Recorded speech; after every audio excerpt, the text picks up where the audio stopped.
Hello বন্ধু, সবাই কেমন আছো? মহুয়া ঘরকন্যায় তোমাদের সবাইকে স্বাগত। তোমরা সবাই কেমন আছো আর কি করছো? আজকে আমি বাড়িতে কি করলাম দেখো। আজকে করলাম আমি পাস্তা, কিন্তু এটা অন্য পাস্তা, হোয়াইট পাস্তা। এটা হচ্ছে হোয়াইট সস পাস্তা। এই পাস্তাটা আজ আমি প্রথমবার করলাম, কিন্তু হেভি টেস্টি হয়েছিল। ভাবিনি কি এত সুন্দর হবে। কি কি লাগবে, কিছু ভেজিটেবল সবজি কেটে নিয়েছি, চিজ, হোয়াইট সস পাস্তার প্যাকেটটা, আর বাটার, দুধ, এইগুলো সব লাগবে। প্রথমে আমি ফ্রাইং প্যানটা গরম করে নিলাম, তারপরে ওতে বাটার দিয়ে দিলাম। বাটারটা ভালোভাবে গরম হয়ে যাবে। তারপরে কাটা সবজিগুলো সুন্দরভাবে হালকা ব্রাউন টাইপের একটু নেড়ে নিতে হবে। তারপরে দেখবা, তোমরা বুঝতেই পারবে কি হয়ে গেছে, তখন একটা বাটির মধ্যে ঢেলে রাখবে। আর এইভাবে না করলে, কারণ ওটা সিদ্ধ হবে না। এটা তো হোয়াইট সস পাস্তা, এটা অন্য ধরনের পাস্তা হচ্ছে। আর দেখো না, তেলগুলো বারবার যাচ্ছে না, চিমনি চালাচ্ছি তাও চিমনিতেই হচ্ছে না, হয়তো ডিস্টার্ব করছে, সরি। আর নিয়ে তুলে নিলাম ভেজে। এবার তখন আবার বাটার দিতে হবে, নিয়ে এবার সসটা, যেটা হোয়াইট সসটা তৈরি করতে হবে, যেটা আসল মেন পাস্তার।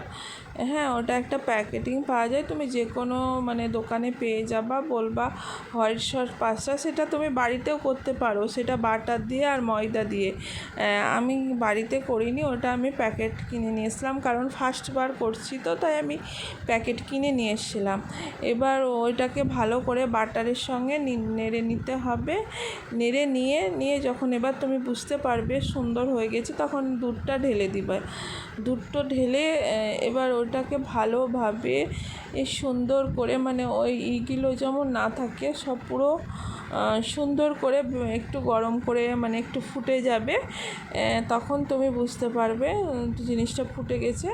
তখন একটু চিলি ফ্লেক্স দিয়ে দিবা। চিলি ফ্লেক্স না থাকলে একটু লঙ্কা গুঁড়ো দিতে পারো, যাদের অপশনাল, ওটা যদি নাও থাকতে পারে সবার ঘরে। যাই হোক, ফুটে যাবে। এবার চিজগুলো দিয়ে দিবে। চিজগুলো দিয়ে ভালোভাবে নাড়তে হবে, না হলে লেগে তলের মধ্যে লেগে যাবে। তারপরে চিজগুলো যখন গলে যাবে, পাস্তাটা দেখো সিদ্ধ করে রেখেছিলাম, ওই পাস্তাটায় তখন দিয়ে দিতে হবে। চিজটা ভালো করে ফুটুক, তারপরে দিব পাস্তাটা। নিয়ে এবার দেখো ফুটে গিয়ে পাস্তাটা দিয়ে দিয়েছি। তারপরে মশলাগুলো দিয়ে দিলাম। তারপরে এটা হচ্ছে গোলমরিচের গুঁড়ো, কারণ বাড়িতে আমার গোলমরিচ ছিল না, তাই একটা প্যাকেট নিয়ে এসেছিলাম। তোমাদের বাড়িতে থাকলে কোনো ব্যাপার নয়। চিলি ফ্লেক্সের বদলে লঙ্কা গুঁড়োও দিতে পারো, বা শুকনো লঙ্কাগুলো বাড়িতে থাকলে একটু বাটিতে গুঁড়ো করে নিয়ে দিতে পারো, কারণ চিলি ফ্লেক্সটা না থাকতে পারে। এবার এই গরম গরম খাবে, হেভি হেভি হেভি টেস্টি। এটা কিন্তু গরম গরম খেতে হবে এই পাস্তাটা, হোয়াইট সস পাস্তাটা, কারণ চিজ দেওয়া আছে না, চিজ দেওয়া আছে, মিল্ক দেওয়া আছে, কিন্তু এটা নোনতা, কিন্তু হেভি খেতে।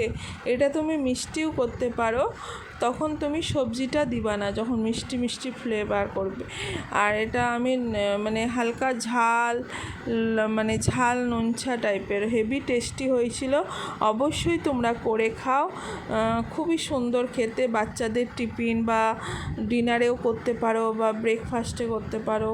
খুবই খুবই সুন্দর হয়েছিল। আমি নিজে করেছি তার জন্য না, নিজে করা এতটা ভালো তা বলছি না, কিন্তু হ্যাঁ, আমি খেয়েছিলাম, কিন্তু ভালো লেগেছিল।